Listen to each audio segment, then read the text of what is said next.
Bonjour et bienvenue à cette édition de l'Info.tvc Express de ce mardi 29 septembre. Je suis en compagnie de Zoé, notre journaliste, qui va nous faire un tour de l'actualité matapédienne. Et on va commencer encore une fois avec les nouvelles de la COVID. Oui, aujourd'hui, le 29 septembre, 6 cas dans le Bas-Saint-Laurent pour un total de 328 cas. Et on est toujours à 18 cas dans la vallée de la Matapédia. Hier, il y a eu un point de presse avec François Legault, notre premier ministre. Il y a eu beaucoup de nouvelles. Donc, avant, vendredi, on vous avait dit que la semaine passée, qu'il préférait qu'on fasse 28 jours de distanciation sociale très sévère. Oui. S'abstenir. Un défi, là. C'était presque un défi. J'arrête, j'y gagne, là, d'arrêter de fumer presque. Ouais, comme 28 jours sans contact social. Oui, mais là, pour Montréal, les régions de la communauté métropolitaine de Montréal, donc on met là-dedans Laval, Longueuil, la capitale nationale, sauf Portneuf et Charlevoix, et Chaudière-Appalaches, donc on met Beauce, Lévis, Montmagny, juste pour que vous compreniez un peu la région. Oui. Code rouge. Donc pour eux, c'est plus que... C'est le palier extrême, c'est le dernier palier des codes de couleur. Donc, on est pratiquement, pour eux, à confinement. Oui, on est presque au retour à zéro. Là. Dodo, travail, on revient à la maison. C'est pas mal ça. Puis pour les jeunes, c'est aller à l'école, revenir, et pas de rassemblement.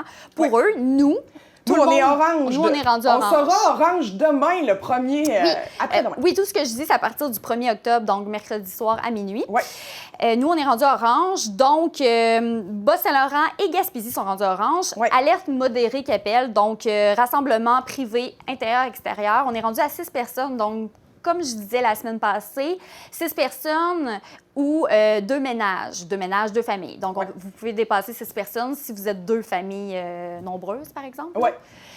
Donc, c'est ça. Puis, lieu public, on est rendu à 25 personnes maximum. Quand on dit lieu public, c'est comme lieu de culte, événements festifs, célébrations professionnelles ou scolaires et mariage, pique-nique, etc. Les arénas aussi, 25 personnes dans les estrades et 25 personnes sur la patinoire. Oui, parce que les personnes doivent être assises pour aller jusqu'à 250 personnes maximum.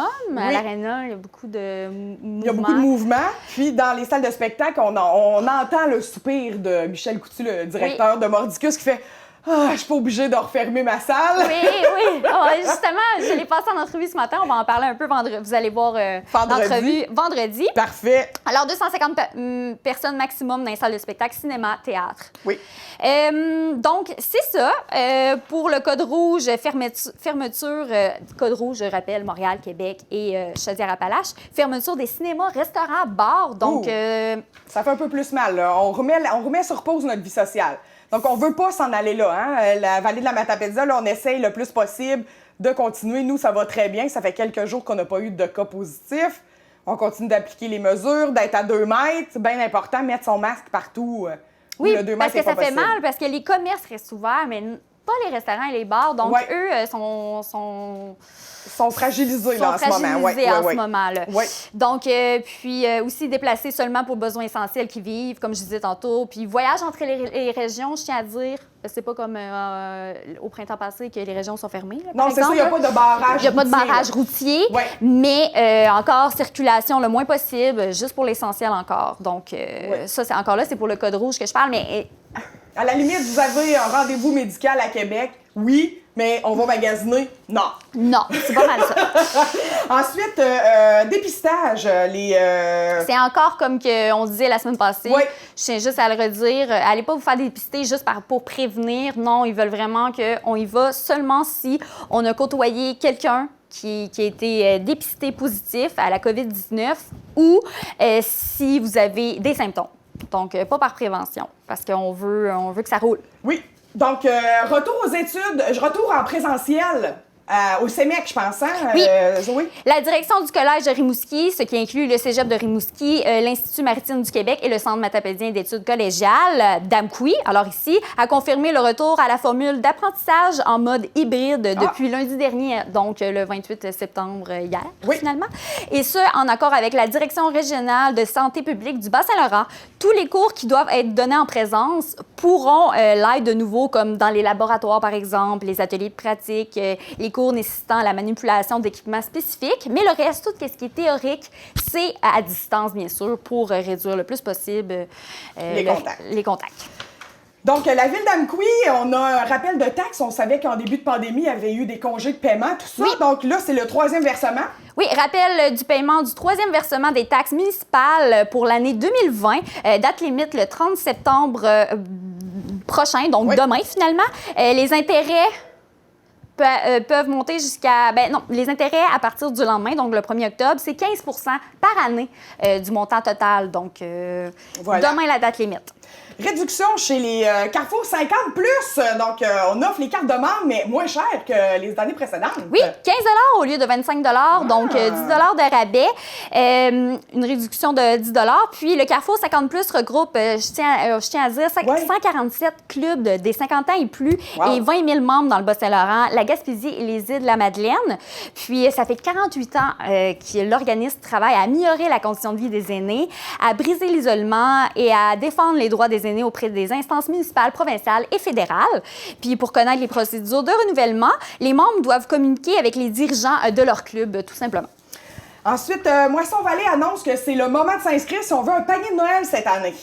C'est bientôt le temps de l'inscription pour obtenir un panier de Noël. Nouveauté cette année, les gens de toutes les localités de la vallée sont admissibles à l'exception de Sébec et Sainte-Cléophase. Les personnes qui possèdent un dossier à Moisson et que leur dossier est à jour, simplement téléphoner pour s'inscrire. Les personnes qui possèdent un dossier à Moisson mais que leur dossier ne contient pas les preuves nécessaires doivent se présenter pour compléter le formulaire avec les preuves manquantes. Puis ici, si vous ne possédez pas un dossier à Moisson-Vallée, vous devez vous présenter pour compléter le formulaire avec les preuves obligatoires. Donc, vous avez en bas de l'écran le numéro de téléphone et l'adresse. Les inscriptions commencent le 5 octobre prochain jusqu'au 30 novembre, de 8h30 à 11h30 et de 13h à 16h. Bon, et c'est le lundi seulement. Oui, c'est le lundi seulement. Ne manquez pas cette chance d'avoir un panier de Noël. Le Centre culturel de Causa-Abscale, c'est maintenant terminé la transformation visuelle, hein? Oui, projet par Pierre Durette, un matapédien de Causa-Abscale. Il y avait des remerciements à faire. Il parlait de Carlos Oliva, justement lui qui a fait le mural à Albertville, puis au Fonds de recherche du Québec et à la ville de Causa-Abscale, et bien sûr, et à sa jeunesse, parce que vous pouvez voir, les dessins sont très, je dirais, un peu... C'est enfantin, ça fait du bien. Mais ça fait du bien, c'est vivant. Oui, le centre-ville de Causa-Abscale en est métamorphosé. Oui. Et Lac aux Saumons annonce des nouvelles signalisations à partir du 1er octobre. Oui, Lac aux Saumons, rue Gaudreau, la portion de la rue de l'Église à la rue Bouillon sera un sens unique, donc de la rue de l'Église vers la rue Bouillon. La circulation se fera juste dans un sens et cette nouvelle signalisation a été mise en place afin d'assurer la sécurité pour tous. Bien, merci beaucoup, Zoé. Tout de suite après la pause, on s'en va rencontrer... Tu as rencontré Vincent Dufour de la Régie intermunicipale de la gestion des matières résiduelles et il va nous parler poubelle, bac bleu, bac brun.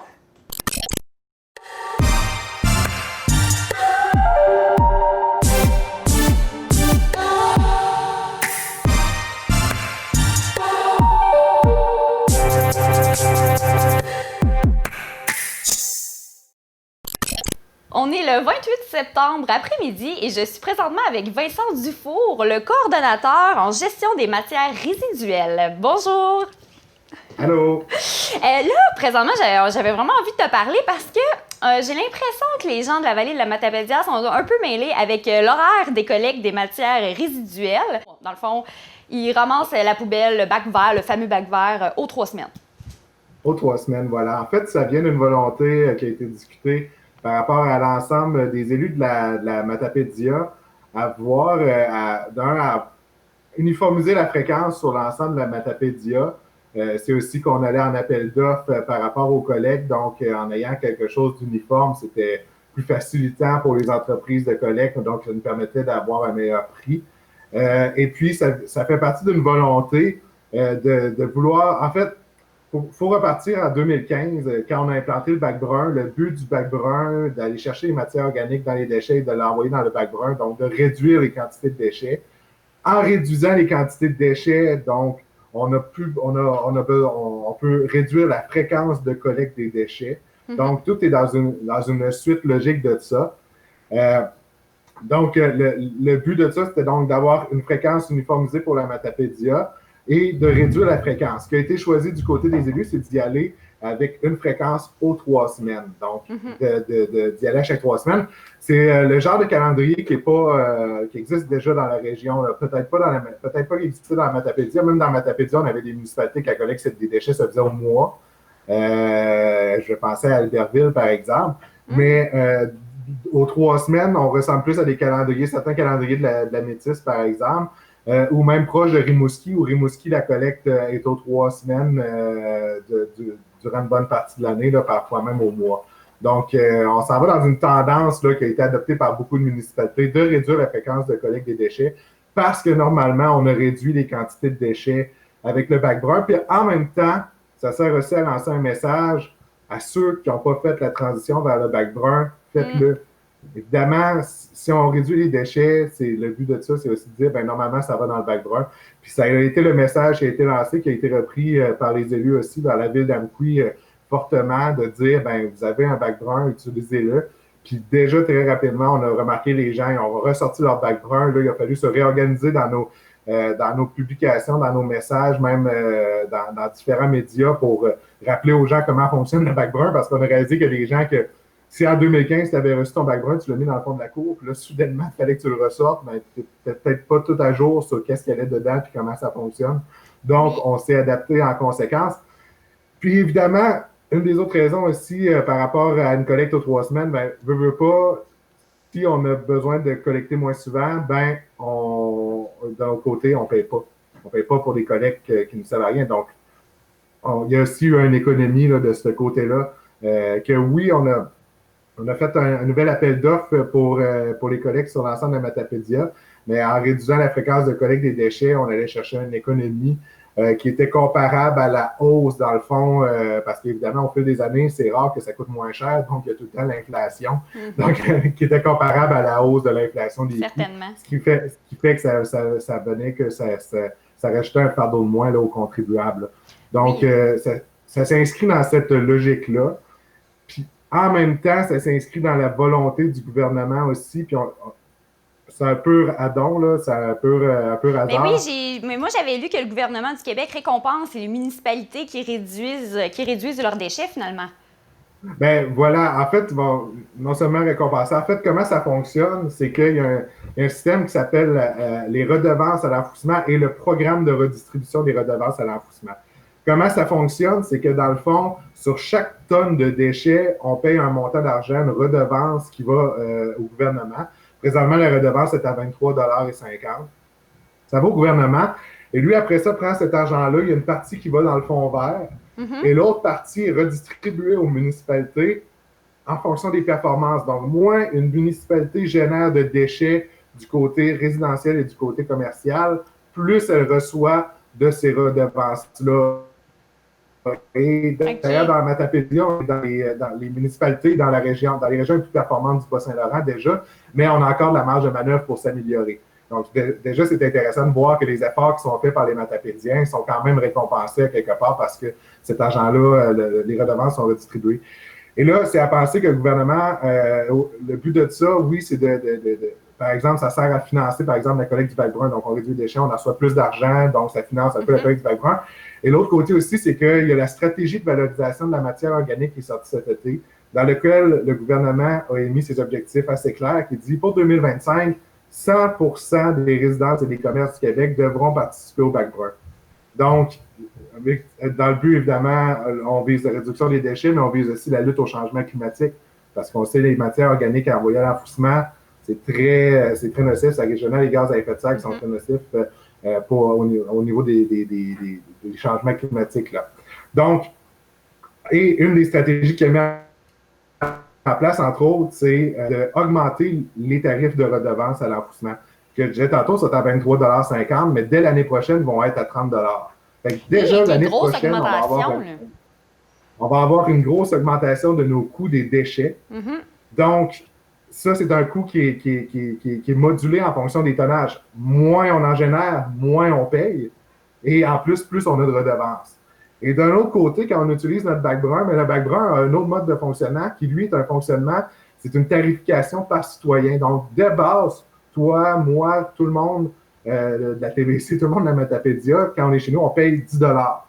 Donc, il y a 10 $ par capita qui est payé à l'usine de biométhanisation pour le traitement de nos matières. Qu'on envoie 100 tonnes, 1000 tonnes, 100 000 tonnes, on paye 10 $ par habitant. C'est un frais qui est fixe.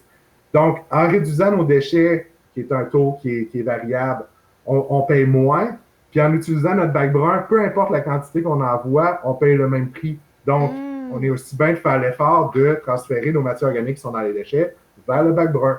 OK, donc finalement, c'est vraiment positif au niveau de l'économie, l'environnement, etc.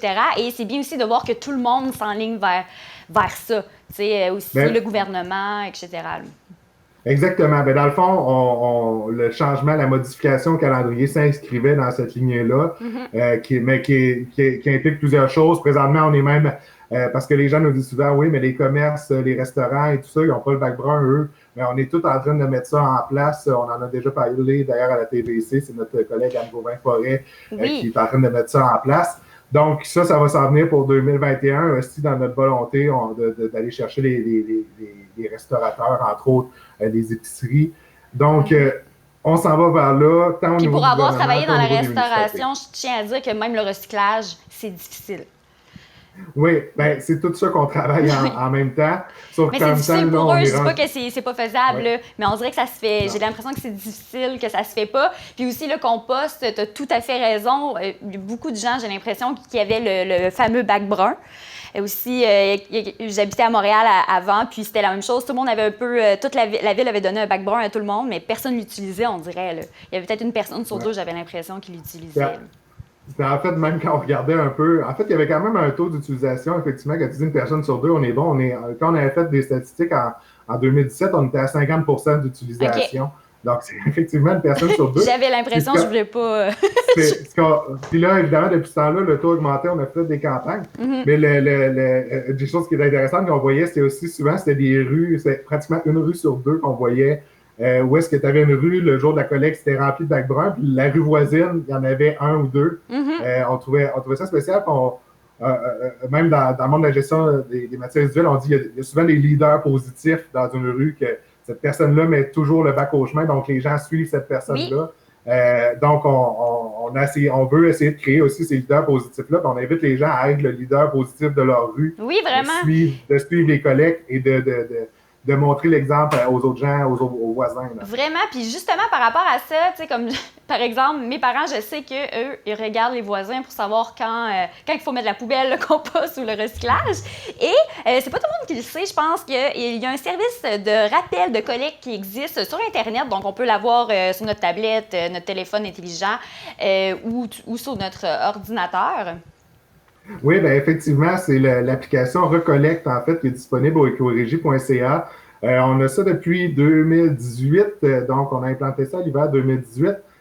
Puis, dans le fond, c'est assez simple, là, c'est gratuit en plus, ça c'est la partie qui est intéressante. Vous allez sur le site écorégie.ca, vous inscrivez votre adresse dans l'application.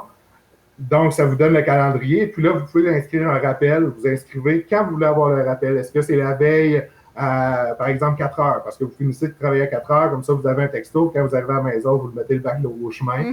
Vous pouvez déterminer ça. Vous pouvez déterminer si vous voulez l'avoir par texto, par courriel ou même par téléphone. Il y a des gens qui sont abonnés. Ils reçoivent un appel la veille. Donc, demain, bonjour, c'est Recollecte. Demain, c'est votre collecte. Oui, c'est une très bonne idée parce que ça devient mêlant, ça change, puis c'est ça, on évolue, on veut de moins en moins de déchets, donc avoir un rappel comme ça, c'est une très bonne idée. Comme ils font ça aussi avec les déneigements, je sais, en ville, des fois, un petit rappel, donc c'est une super de bonne idée. Puis, il y a même des municipalités au Québec qui se sont complètement départies du calendrier papier pour uniquement aller vers ces applications-là, puis uniquement aller vers le numérique, justement, dans un souci d'économie du papier. Là, nous, on n'est pas tout à fait rendu là parce qu'on sait qu'il y a beaucoup de gens qui préfèrent avoir le papier à la maison, mais ça reste quand même que cette application-là est disponible pour tout le monde dans la Matapédia.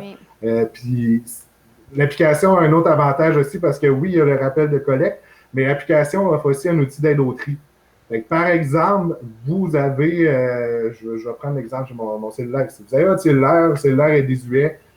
Qu'est-ce qu'on fait avec le cellulaire? Bon, vous allez dans l'application d'aide au tri, vous écrivez cellulaire, puis là, ça va vous dire quoi faire avec. Donc, il y a des points de dépôt qui existent pour les cellulaires dans la Matapédia. Vous prenez le point de dépôt qui est le plus proche de chez vous, vous pouvez aller là. Et il y a de ça pour tout. Et l'autre avantage qu'il y a aussi, c'est que si vous mettez un objet qui n'est pas là, qui n'existe pas, ben nous, on va le voir que vous avez cherché cet objet-là qui n'existe pas. En fait, vous pouvez le demander.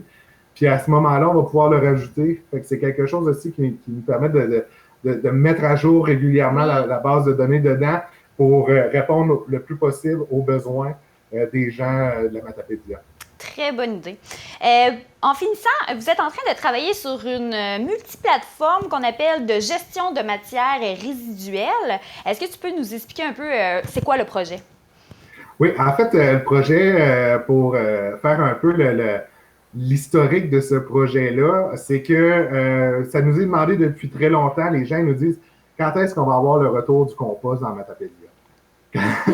Et puis, la réponse à ça, c'est que présentement, on utilise l'usine de biométhanisation de Rivière-du-Loup pour le traitement de nos matières organiques et le lieu d'enfouissement de Rivière-du-Loup pour nos déchets. Et les deux sont liés ensemble. Donc, si on n'envoie plus nos matières organiques à l'usine de biométhanisation, on ne peut plus envoyer nos déchets à Rivière-du-Loup. Donc, on doit se trouver une nouvelle place pour les déchets. On a fait des démarches avec Matane, avec Rimouski, il n'était pas preneur. Et donc, on se trouvait à parcourir des distances incroyables avec nos déchets pour trouver une autre place. Tout ça pour pouvoir juste avoir nos matières organiques et pouvoir les traiter dans un site de compostage. Donc, on a emmené ça à l'autre niveau en disant, OK, ben peut-être qu'on devrait faire un site avec un lieu d'enfouissement technique moderne et une plateforme de compostage. Comme ça, on gérerait nous-mêmes, on serait autonome dans la gestion de nos déchets. Donc, ça reviendrait moins cher aussi. Ben, voilà, on a commencé à faire les évaluations de ça. La première étude, qui était plus générale, nous dit ça revient kiff-kiff.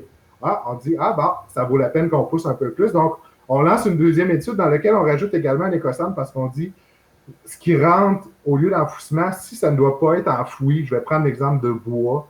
Mettons, il y a une déconstruction, une maison qui est détruite, qui arriverait normalement au lieu d'enfouissement, puis il mettrait sous terre, mais que nous, on dit, on ne veut pas que ça aille sous terre, on veut que ce bois-là soit revalorisé. Donc, on pourrait mettre aussi un écocentre sur place pour détourner ce bois-là. Donc, on a fait une deuxième étude qui connaît également ça. Donc, un lieu d'enfouissement technique, une plateforme de compostage et un écocentre.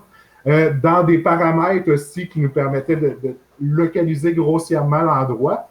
Et puis, le lieu d'enfouissement technique, on allait aussi vers des technologies plus modernes qui se font très peu au Québec. En fait, le plus proche qu'on a trouvé, c'est Aquatico, je suis allé voir le site. Ça fonctionne avec une presse qui est à l'intérieur d'un bâtiment fermé. Donc, on fait des cubes de déchets pour maximiser la compaction. Et puis après ça, dans le lieu d'enfouissement, qui, dans le fond, ça fonctionne pareil comme les autres lieux d'enfouissement, c'est-à-dire qu'on a un trou avec une membrane étanche pour, évidemment, parce qu'on ne veut pas que l'eau s'éloigne, donc on fait la captation des eaux. On met les cubes. Après ça, on referme ça, puis on fait la captation des gaz. Donc, on a dit, on va aller vers cette solution-là. En plus, en étant dans un bâtiment fermé, ça évitait beaucoup de troubles, comme par exemple l'éparpillement des papiers, les vermines et tout ça. Donc, on dit, mais au point, on s'est posé la question comment c'est qu'il n'y a pas plus de ça au Québec. Là. On se posait, puis quand on a fait ça, avec la plateforme de compostage avec l'écocentre, on arrivait pour la première année d'opération à une économie de 500 000 dans l'année versus la situation actuelle. Donc, en comparant l'opération, disons, en 2025 et l'opération de 2020. Donc, parce que évidemment, ça coûte présentement 2,8 millions, puis je pense que là, ça coûterait 2,3 millions. Oui, puis là, on compare des coûts de 2020 avec des coûts de 2025. Donc, évidemment, on avait pas, il y a toujours de l'augmentation. C'est comme je disais tantôt pour les collectes, c'est la même chose, ça va rarement en descendant les prix. Hein. Donc, on a dit, bon, ça vaut la peine d'aller vers là. Donc, les MRC ont adopté des résolutions disant qu'ils étaient prêts à aller dans cette direction-là. On a localisé un site potentiel qui est situé dans la municipalité de Saint-Moïse. Donc, on a déposé un avis de projet au ministère de l'Environnement et là, on va rentrer dans les études d'impact environnemental qui sont très complexes, très rigoureuses. Ça va être un très, très gros travail dans la prochaine année. C'est un gros projet de 10 millions que je lisais. Ben voilà. Et voilà, et puis juste l'étude d'impact environnemental, on dépasse 1 million. Là. Ça va être très, très, très rigoureux. D'ailleurs, les gens vont être invités à déposer sur le site du registre des évaluations environnementales les enjeux qu'ils voudraient qu'ils soient pris en compte dans le projet. Nous, on sait déjà, grosso modo, quel enjeu on veut qu'ils soient pris en compte, mais évidemment, on demande aux gens, ce projet-là est pour les gens et faite par les gens d'ici. Donc, on veut que c'est pas un promoteur de Montréal qui arrive ici avec ses grands chevaux puis qui fait non, c'est les gens de la place qui ont fait un projet pour nous. Donc, on veut que les gens participent à notre projet. Donc, les gens vont pouvoir aller inscrire sur le registre des évaluations environnementales durant le mois d'octobre les enjeux qu'ils veulent que soient pris en compte. Puis là, on est en train de regarder aussi, on veut faire des consultations publiques, on veut rencontrer les gens, on veut savoir c'est quoi l'avis des gens sur ce projet-là, qu'est-ce qui est important pour eux dans ce projet-là, puis qui peut faire améliorer le projet. Là, évidemment, la COVID nous joue un vilain tour parce que, comme par exemple, présentement, on est en visioconférence. Normalement, on aurait été en personne. Donc, la COVID nous joue un vilain tour sur les façons de communiquer avec les gens quand on veut avoir une discussion. On est en train de regarder là, comment on va travailler avec ça. Mais c'est certain qu'on va inclure les gens dans le projet. C'est dans notre volonté. Très bonne nouvelle. Puis oui, on n'a pas fini aussi. Qu'est-ce qu'on attend aux nouvelles d'après le gouvernement du Québec? Il va falloir peut-être se réconfiner encore un peu. Bon, ben merci beaucoup, Vincent Dufour, coordonnateur en gestion des matières résiduelles dans la MRC de la Matapédia et la MRC de Métis. Ben, merci beaucoup de gérer nos matières résiduelles. Pour nous joindre, composez le 418-629-4503 ou écrivez-nous à journaliste@tvcmatapedia.com.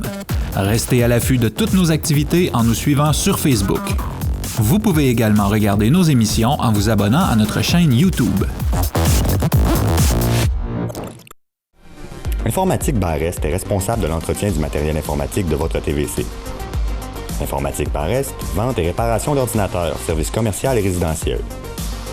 418-629-INFO. Et voilà, c'est ce qui conclut notre émission L'Express de cette semaine. Merci beaucoup, Zoé, d'être allée à la pêche aux informations pour ce mardi. On se revoit vendredi. Donc, vendredi prochain, c'est la version 1h. Info.tvc, l'hebdo, à compter de 17h. Merci beaucoup. Passez un bon reste de semaine.